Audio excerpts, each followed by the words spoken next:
Halo teman-teman, balik lagi sama saya. Kalian udah tahu kan tadi kalau misalkan menanam menggunakan metode hidroponik dan juga olahan buah seperti sirup dan selai merupakan salah satu dari contoh penerapan konsep kimia loh.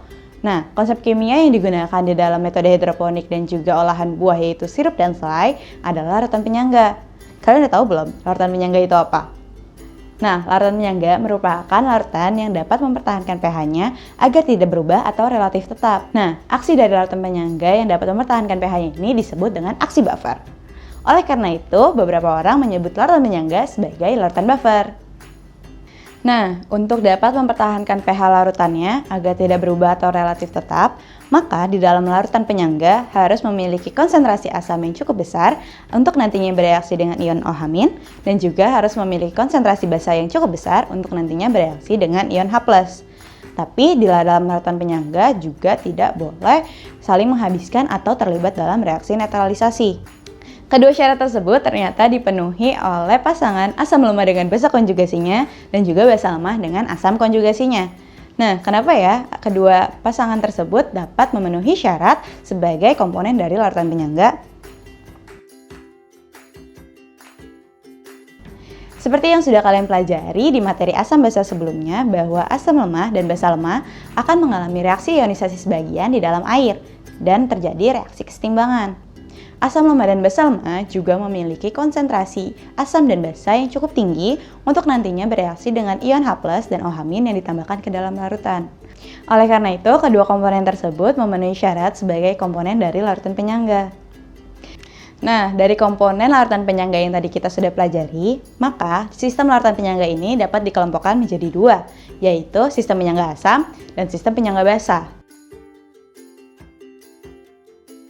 Kelompok yang pertama yaitu sistem penyangga asam.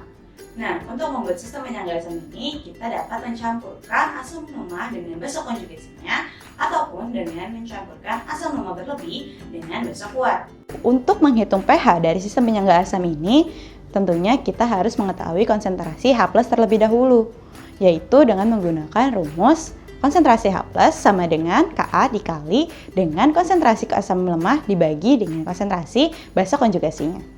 Setelah mendapatkan konsentrasi H+, maka kita bisa menghitung pH dengan menggunakan rumus pH sama dengan min log dari konsentrasi H+.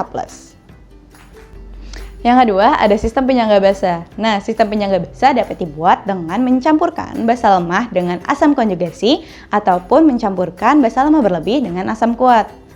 Untuk menghitung pH dari sistem penyangga basa ini, terlebih dahulu kita harus mencari konsentrasi dari OH-. Konsentrasi dari OH- dapat dihitung dengan rumus sebagai berikut. OH- sama dengan Kb dikalikan dengan konsentrasi basa lemah per konsentrasi asam konjugasi. Setelah mendapatkan OH-nya, kita dapat menghitung pOH dengan rumus minus log konsentrasi OH-. Setelah didapatkan pOH, selanjutnya kita menghitung pH dengan menggunakan rumus 14 dikurangi dengan pOH. Nah, untuk lebih jelasnya tentang perhitungan pH dari kedua sistem penyangga tersebut, kalian bisa memperhatikan perhitungan berikut. Setelah mempelajari tentang sistem larutan penyangga, kira-kira kalian tahu nggak sih bagaimana cara larutan penyangga mempertahankan pH-nya dari penambahan sedikit asam maupun sedikit basa ke dalam sistem?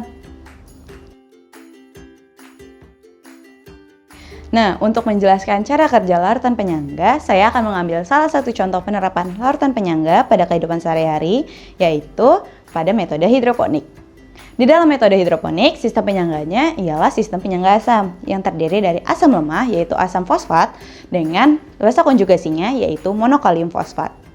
Seperti yang kalian tahu bahwa asam lemah dan basa konjugasinya akan mengalami ionisasi di dalam air, sebagai berikut. Apabila ditambahkan asam, maka ion H+ dari asam tersebut akan berikatan dengan ion dihidrogen fosfat, membentuk asam fosfat. Begitu juga dengan penambahan OH-. Apabila ke dalam sistem penyangga ditambahkan OH-, maka OH- dari basa tersebut akan berikatan dengan ion H+, membentuk air. Nah, dikarenakan tidak adanya penambahan H+ maupun OH- ke dalam sistem penyangga, maka pH dari sistem penyangga tersebut akan relatif tetap dan tidak berubah. Nah, kira-kira untuk sistem penyangga basa NH4OH dan NH4Cl, kalian bisa nggak bikin mekanismenya?